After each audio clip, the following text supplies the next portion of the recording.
صلاتنا وعلى بريتوريا تقيمون كبتاتنا نافتينا ميلو أن أزاز جنبار سمين مبراغ ميجر جنرال ماشو بينام أزازار مسران كلتن كولونيل قبرس اللاسي بلاي بوغونو بشمس مع بريتوريا تمسريتو زنورك زيوم محدار تقراي وريدنا حقاو منقسنا نابوتو مليسنا يلوم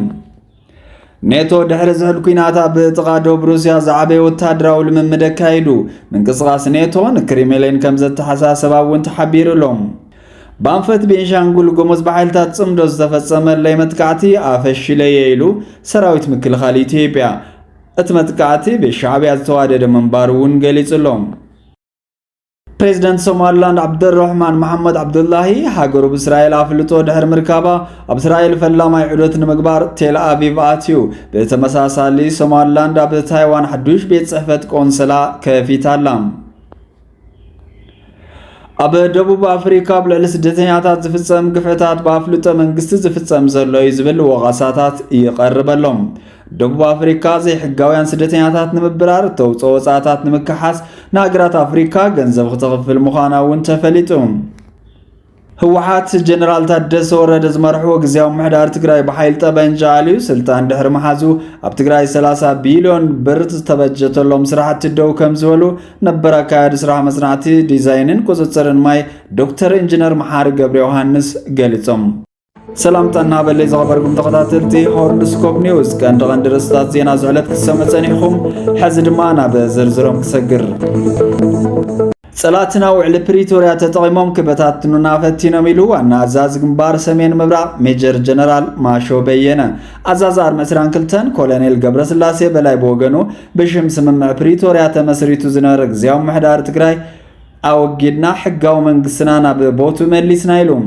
ميجر جنرال ماشو بينا عبالات مرار حرب مسران كلتن كايد وصنه سلطنا انتزازمو ترخيبو ملق تحليفو سراويت تግራይን ዕላማይ ልዝወፀ ሰራዊት ሕዙን ካብ መትከልናን መስመርናን ሸብረካይን ብልን ድሕር ምባል ከምቲ ጸላት ዘውሪዎ ዘሎ ሓሰስ ዘይኮነስ ህዝባው ሎኽናን ምዕዋት ዘኽል ጽንዓትን ዕላማን ወኒና ሎኽናን ምትግባር ዘኽል ዓቕሚ ነጠናኽረልና ኢሉ صلاتنا وعلى بريتوريا تقيمون كبتاتنا نافتينهم سراويت تግራይ ግን ከመሞ ይኮነን ህዝባው ሓደራት ሰኪም ዝጋደል ዘሎ ድሕር ምባል ሕዝነ ካይዶ ዘለና ቃልሲ ከምዝ ዝበለ ኣብ ከምዝ ዝበለ ኩነታት ኮይንና ኢና ህዝብና ውን ሰራዊትና ኩለ መዳያው ሓገዝ ክገብር ይግባይሉም لوخ سراويت حلواتنا دحننت ህዝብና መውሓስን ላላው መሬት ምርጋጽን እዩ ነዝን ምትግባር ድማ አበጽኑ መስመር ይርከብ ክብል ድማ ሜጀር ጀነራል ማሾ በየነ ገሊጾመለው አዛዛር መስራን ክልተን ኮሎኔል ገብረስላሴ በላይ ብግዶም ብሽምስምማ ፕሪቶሪያ ተመስሪቱ ዝነበረ ግዚያው ምሕዳር ትግራይ አሊና ሕጋው መንግስትና ናቦቱ መሊስና ኢሉም ሰራዊት ትግራይ ህዝብ ትግራይ ከጽንቱ ጄኖሳይድ ወራር ንዝፈጸሙ ልፍንታውያን ኃይልታት بمستنكراو جግነቱ መኪቱ ጸላ ህዝብ ትግራይ ተገዲዱ ዕል ፕሪቶሪያ ክፍርም ከም ዝገበረውን ገሊጽሎም ሰራዊት አርማ ስራን ክልተንውን አብት ዝተገብረና ህሉና ተጋድሎ አብ ኩሎም ዝተሰለፈሎም ግጥማት ሕቆጸላትና ሰበረኽ ሳብታ መወዳታ ዝካሎ ገይሬሎም ድሕር ምፍራን ውዕል ፕሪቶሪያ ውን እንተኾነ ንሓለዋ ሰላም ጸጥታን ህዝቢ አብ ዝተመደወሎም ከባቢታት በተአማንነት የገልግል ከም ዘሎ ገሊጹ አብ ልዕሊ ሰራዊት ዝቀርብ ብዕላይ ወለደ ጸለመታት አትሪሩ በመኾናን ልዕልነት ሕግ ንኽረጋገጽ ቃልሱ ከም ዝሐይልውን ሰራዊት አርማ ስራን ክልተን አብ ልዕሊ ሰራዊት ዝቀርብ ብዕላይ ወለደ ጸለመታት አትሪሩ በመኾናን ልዕልነት ሕግ ንምርግጋጽ ክሰርሕ እዩ ድማ ኢሉ هوحات جنرال تادس ورد زمرحو غزياو محدار تግራይ بحيل طبنجاليو سلطان دحر محازو اب تግራይ 30 بليون بر تبجتلهم سراحت دو كم زولو نبر اكاد سراح مصنعتي ديزاينن قصصرن ماي دكتور انجينير محار غبر يوحنس غلصم هوحات جنرال تادس ورد زمرحو غزياو محدار بحيل طبنجالي سلطان دحر محازو اب تግራይ ገሊዮም ኣብ ትልምዝነወሩ ህንጸቶም ዝተዛዘሙን ሓዊሱ 30 بليون بر تبجتلهم سراحت دو كم زولو غلصم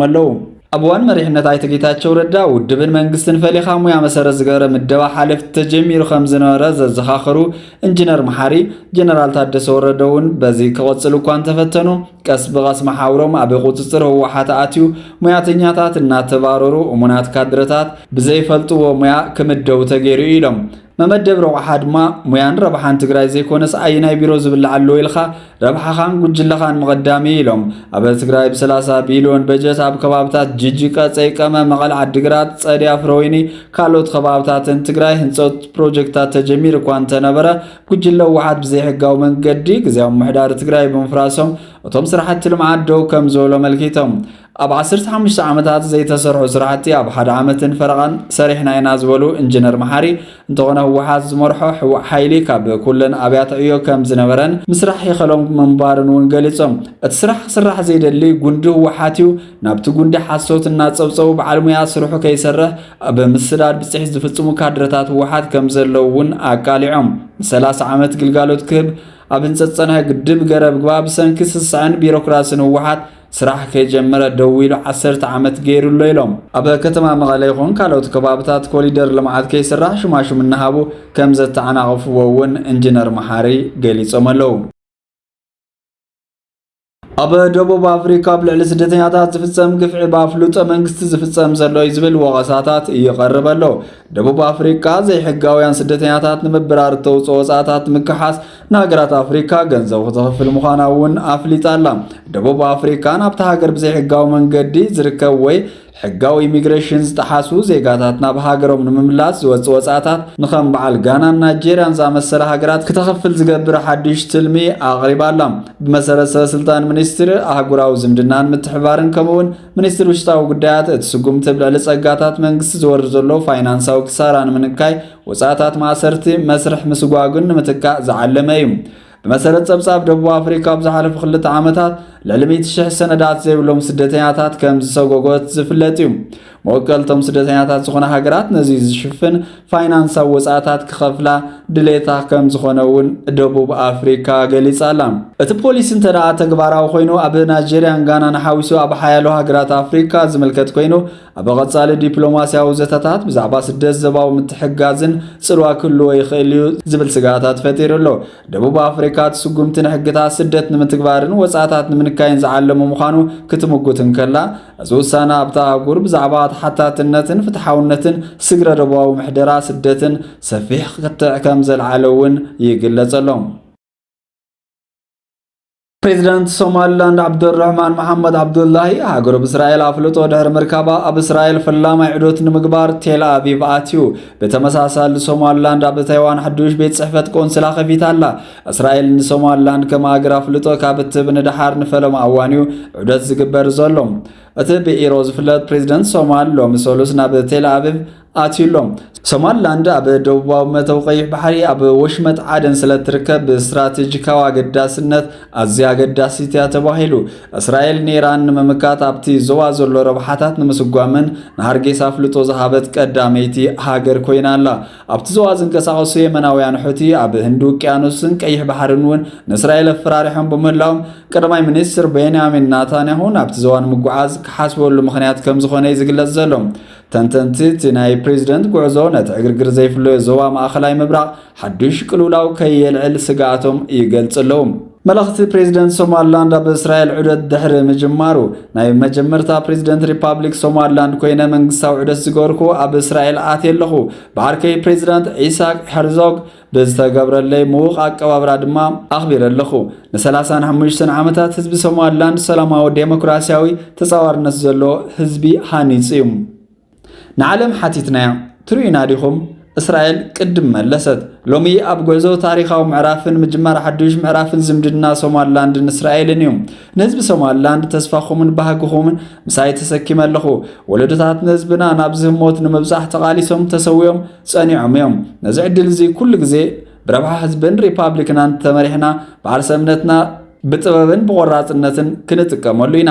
ሎሚ ታሪክ ይጻሐፍ ስለዘሎ ሶማሊላንድ ኣብ ዕርክነትን ምትሕጋዝን ሕድሕዳዊ ምክባርን ዝተመስረተ ናይ ሓባር መጻኢ ክትፈጥር ድሉቲ ኮይና ኣላ ሶማሊላንድ ኣብ ታይዋን ሓድሽ ቤት ጽሕፈት ኣብ ዝኸፈተትሉ እዋን ዝምድናታት ናይ ምምራጽ መሰለለን ክትብል ገሊጻ ኣላ ሶማሊላንድ ናይ ባዕላ ዝምድና ናይ ምምራጽ መሰል ከም ዘለዋን ካብ ቤጂንግን ሞቃዲሾን ዝበፅሓ ጸጥታት ጸማም ዝንሄባ ምስ ታይፔይ ዘለዋ ምሕዝነት ከም እትጠናኽር ገሊጻ ኣላ ኣብ ቀርኒ ኣፍሪካ ስትራቴጂካዊ ኣብ ዝኾነ ቦታ ትርከብ ትርከብ ሶማሊላንድ ኣብ 1991 ነቆፃፅራ ፈረንጂ ሶማልያ ናብ ኩናት ሕድሕድ ምስኣተወት ካብ ሶማልያ ተገንፂላ ውፅኢታዊ ርእሰ ምሕደራ ከምኡውን ተዛማዲ ሰላምን ምርጋእን ኣብ ምስትምቃር ከም ዘላ እውን እዩ ዝግለጽ። ወኪል ሶማሊላንድ ኣብ ታይዋን ማሕሙድ ኣዳም ጃማ ጋላል እታ ደሴት ዝኾነት ታይዋን ኣዝያ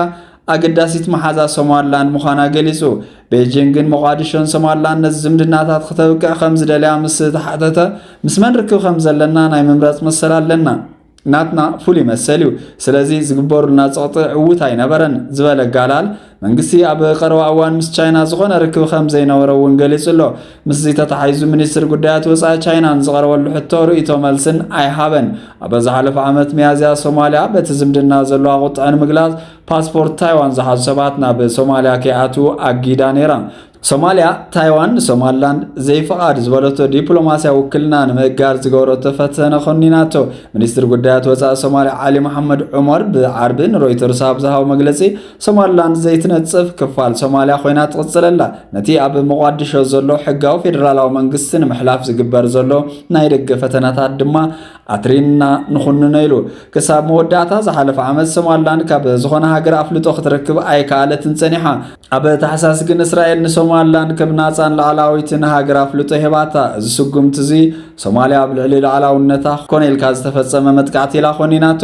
ቻይና ብተመሳሳልነት ስጉምቲ ክትነጽቆን ከላ ታይዋን ድማ ብሓጎስ ተቐቢላቶ። ምክትል ሚኒስትር ጉዳያት ወፃኢ ታይዋን ፍራንኮይስ ዉ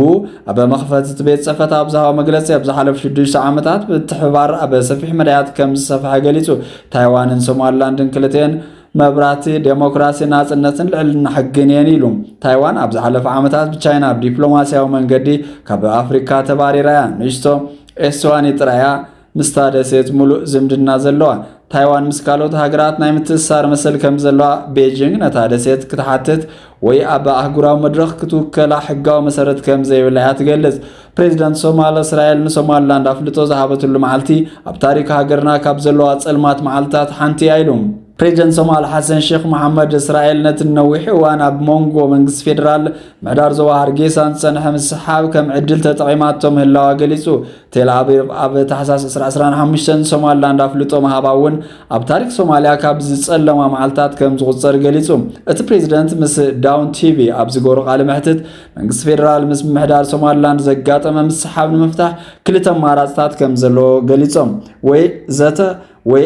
ሓይሊ እዮም ነይሮም። ክልቲኦም ኣማራጽታት ኣብ ግምት ኣቲና የለና ኢሉ። ኣብ መወዳእታ ዘተን ምትማን መሪጽና ዝበሉ እቶም ፕሬዚደንት እቲ ግጭት ንልዕሊ 30 ዓመታት ጸንሐ እኳ እንተኾነ ኣካይዳ መንግስቲ ፌደራል ግቡእ ምዃኑ ገሊጹ። እስራኤል ኣባል ሕቡራት ሃገራት ካልኦት ኣህጉራዊ ትካላትን ኮይና ከም እትቕጽል ዝተባሃለ ፕሬዚደንት ሼክ መሐሙድ ሶማልያ ምስ እስራኤል ዝኾነ ዲፕሎማስያዊ ዝምድና ወይ ወግዓዊ ምትሕባር ፈጺማ ከም ዘይነበራ ገሊጹ እዩ።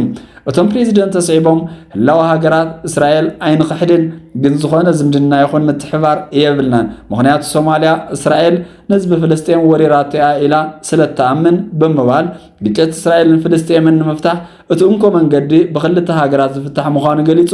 እዚ መርገጽ እዚ ብብዙሓት መንግስታት ዓለም ከም ዝካፈሉ እውን ገሊጹ። ኣብ ዞባ ዝተረኣየ ጂኦፖለቲካዊ ለውጢ እስራኤል ኣብ ሶማልያ ተገዳስነት ከም ዘለዋ ዘመልከቱ እቶም ፕሬዚደንት እስራኤል ምስ ሶማልያ ክትሰርሕ ድሌት ከም ዘለዋ ብተደጋጋሚ ከም ዝገለጸ ተወሲኾም ሓቢሮም። እንተኾነ መንግስቲ ሞቃዲሾ ነቲ ሕቶ ኣብ ሃይማኖታዊ መትከላት ሰብኣዊ ክብርታትን ኣብ ልዕሊ ፍልስጤም ዘለዎ መርገጽን መሰረት ብምግባር ነጺግዎ። መደሩ ብምቕጻል እስራኤል ነቲ ብተደጋጋሚ ዝቐርብ ሕቶ ሶማልያ ንኽትነጽግ ነቶም ካብ ነዊሕ እዋን ተፈላጥነት ዝደልዩ ሰባት ከም ጽቡቕ ዕድል ተጠቒማቶላ። እዚ ድማ ሶማሊላንድ ዝገበረቶ ጌጋ እዩ። እዚ ስጉምቲ ንሶማል ኣብ ዘየድሊ ኩነታት ከእትዋ ይኽእል እዩ ክብል ገሊጹሎም። በአንፈት ቤንሻንጉል ጉሙዝ በኃይልታት ጽምዶ ዝተፈጸመለይ መጥቃዕቲ አፈሽለየ ኢሉ ሰራዊት ምክልኻል ኢትዮጵያ እቲ መጥቃዕቲ ብሻዕብያ ዝተዋደደ መንባሩ ወንገለጹ። ሰራዊት ምክልኻል ሃገር በመተሕባር ትንኮሳ ፈጺሞምለይ ኣብ ልዕሊ ዝበለቶም ዕጥቋት ቤንሻንጉል ሱዳንን ሰራዊት አርሚ 70 ስጉምቲ ከም ዝወሰደ ገሊጹ። ኣብ ክልል ቤንሻንጉል ጉሙዝ ምንቅስቃስ ሓርነት ህዝቢ ቤንሻንጉል ኢሉ ንዓርሱ ጽውዕ ውዳበ ምስ ሰራዊት ሱዳን አርሚ 70 በመተሕባር መጥቃዕቲ እኳ እንተኸፈተ ሰራዊት ምክልኻል ኢትዮጵያ ኣብ ልዕሊቶም ጥምረት መጥቃዕቲ ዝኸፈቱለይ ብጸረ መጥቃዕቲ ዓጽፋዊ ስጉም ተወሲደ ኢሉ እቶም ብጥምረት መጥቃዕቲ ክገብሩ ዝመጹ ጸረ ሰላም ኢሉ ዝጸውዑ ሓይልታት ካብ ኣንፈት ሰሜን ሱዳን ግዛት ብሉ ናይል ከም ዝመጹን ድሕሪ ጸረ መጥቃዕቲ ተበታቲኖም ከም ዝሃደሙን ገሊጹ በዘቐዲሙ ዝተጠቐጸ ኣንፈት ኣብ ማዓስከር ከተማ ግዘን ዝርከቡ ዕጡቓት ምንቅስቓስ ሓርነት ህዝቢ ቤንሻንጉል ጉሙዝ ምስ ኣብቲ ከባቢ ዝርከቡ ሓይልታት መንግስቲ ሱዳን ብምትሕባር ኣብ ከባቢ ዶብ ቤንሻንጉል ጉሙዝ ወረዳ ሸርኮለ ክልል ቀበለ ጊዘን ናይ ምግፋዕ ስራሕቲ ኣካይዶም እዮም ድሕሪ ምባል ሓይልታት ጸጥታ ከባቢ ሰራዊት ምክልኻል ሃገርን ዝወሰድዎ ስጉምቲ ክጻወሩ ኣይከኣሉን ተበታቲኖም ሃዲሞም ድማ ኢሉ እዚ ብዕለት 6 ሰነ 2018 ከባቢ ሰዓት 6 ድሕሪ ቀትሪ ዝተኻየደ ስርሒት ሓይሊ ጸላኢ ካብ ሱዳን ስግረ ዶብ ከጥቅዕ ምዃኑ ሓበሬታ በፂሑና ነይሩ እዚ ሓይሊ ተኽሲ ምስ ኸፈተ ኣብ ንቕሓት ዝነበረ ሓይሊ ወገን ነቶም ናብቲ ከባቢ ዝኣተው ዕጡቓት ሓይልታት ምንቅስቓስ ሓርነት ቤንሻንጉል ጉሙዝ ሱዳንን ኣጥፊኡ ብዙሕ ኣጽዋር ከም ዝማረኸ ገሊጹ እቶም ዕጡቓት በዓል ቡርሃን ዝመርሕዎ ዕጡቕ ሱዳንን ሻዕብያን ልኽ ከም ዝተዋሃቦም ብመሪሕነት ኣርሚ ሰብዓ መጥቃዕቲ ምኽፋቶም ገሊጹ ብዝተፈላለዩ ኣሃዱታት ምክልኻል ሃገር ብዝተዋደደ ስርሒት ዝተኣኻኸቡ ባእታታት ናብ ተግባር ተወሲዶም ቁፅሮም ዘይተፈልጠ ሰባት ተቐቲሎም ቆሲሎምን ተታሒዞምን እዮም ስናይፐርን ሽጉጥን ሓዊሱ ብዙሓት ናይ ጉጅለን ናይ ውልቀን ዕጥቅታት ከም ዝማረኸ እውን ሰራዊት ምክልኻል ኢትዮጵያ ገሊጹሎም ኔቶ ድሕሪ ዝሕል ኩናት ኣብ ጥቓ ዶብ ሩስያ ዝዓበየ ወታደራዊ ልምምድ ኣካይዱ ምንቅስቓስ ኔቶ ንክሬምሊን ከም ዘተሓሳሰባ እውን ተሓቢሩሎ ቃል ኪዳን ሰሜን ኣትላንቲክ ማለት እውን ኔቶ ድሕሪ ምዛም ዝሕል ኩናት ኣብ ጥቓ ዶባት ሩስያ ዝዓበየ ወታደራዊ ልምምድ ጀሚሩሎ ኣብቲ ስትራቴጂካዊ ዞባ ባልቲክ ስካንዲኔቪያን ጸሊም ባሕርን ዘተኮረ ምዃኑ ዝተነግረሉ ልምምድ ልዕሊ 124,000 ወታደራት ሓያሎ ኣባል ሃገራት ኔቶ ይሳተፉ ከም ዘለዉ ተሓቢሩሎ እዚ ከምዚ ኢሉ እንከሎ ሩስያ ወታደራዊ ህላው ኔቶ ናብ ዶባታ እናቐረበ ብምምጽኡ ንጸጥታ በሓደጋ ዘእቱ ምዃኑ ስክፍታ ኣብ ተደጋጋሚ ትገልጸላ ይኹን እምበር ዋላ እኳ ሞስኮ ተቃውሞ እንተሃለዋ ኪዳን ኔቶ ታንክታቱን ከበድቲ ጽዋራቱን ናብ ዶባት ሩስያ ብምቕራቡ ዘባዊ ወጥሪ ኣጋዲዱሎም ቃል ኪዳን ሰሜን ኣትላንቲክ 32 ሃገራት ኣውሮፓን ሰሜን ኣሜሪካን ዝሓቆፈ ውዳበ ኮይኑ ኣብ ዝኾነት ኹን ኣባል ሃገር መጥቃዕቲ እንትፍጸም ሓበራዊ ምክልኻል ምግባር ዝብል መትከል ከም ዘለዎ ዝፍለጥ እዩ ዜናታት ሆሮስኮፕ ኒውስ ክትሰምዑ ጸኒዕኹም ኣብ ቀጻሊ ብኻልኦት ሓደሽቲ ዜናታት ክንራኸብ ኢና ሼር ሳብስክራይብን ኮሜንትን ብምግባር ኣባላት ሆሮስኮፕ ኒውስ ኩኑ ሰላም